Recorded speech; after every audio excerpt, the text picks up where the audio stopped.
shy this week, thanks to her, and she greatly feared a repeat of last week's carnage. She took the ramp more slowly than usual, stopped at the top, and spent a long time looking both ways before easing right onto the 2-lane road. There was no moon tonight, and the darkness seemed to swallow the beams of her headlights, as if she were shining them down the throat of a monster.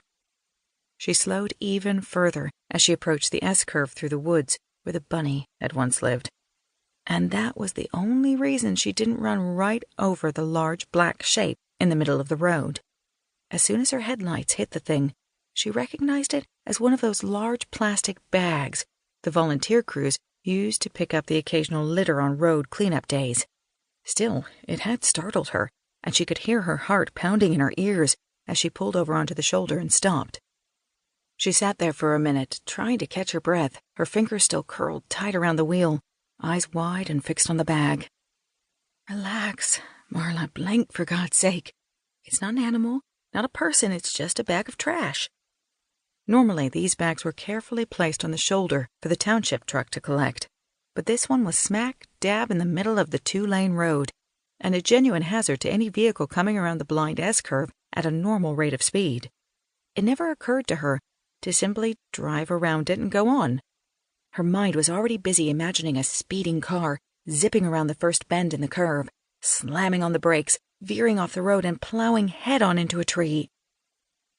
It was only after she got out of the car that she also imagined that same speeding car running into her while she was trying to drag the bag off the road, which made her move a lot faster. It was surprisingly heavy, and it made a terrible scraping sound on the pebbly asphalt as she tugged and pulled it by inches toward the shoulder. And that was when she began to suspect what was really in the bag. She released it with a little squeal and a shiver and backed away. Motorists killed more deer on this particular curve than all the hunters in the county managed to bring down during hunting season. You didn't think much about what happened after the accidents unless you happened to see the roadkill crews making their rounds, loading grisly remains into the open-backed truck that hauled them away. Sometimes the job got messy, and then they had to use a shovel and a bag. Apparently, this particular bag had fallen unnoticed off the back of the truck when it accelerated on the curve.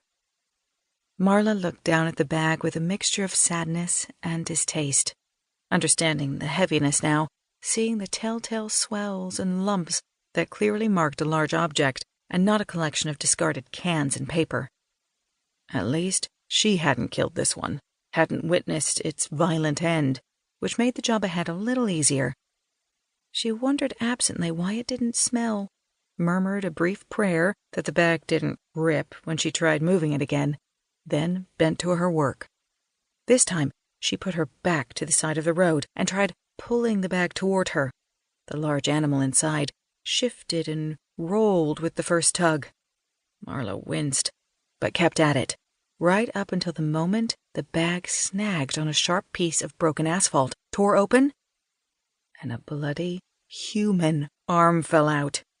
Marla snapped upright and stifled a choked gasp. For a minute, her mind didn't work at all, and then, when it started up again, it manufactured terrible pictures.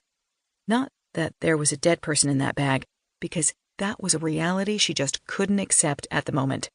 What occurred to her instead was that in the movies, just when the heroine thought she was safe, the supposedly dead person's hand jerked out and grabbed her ankle. Oh God, oh God, oh God!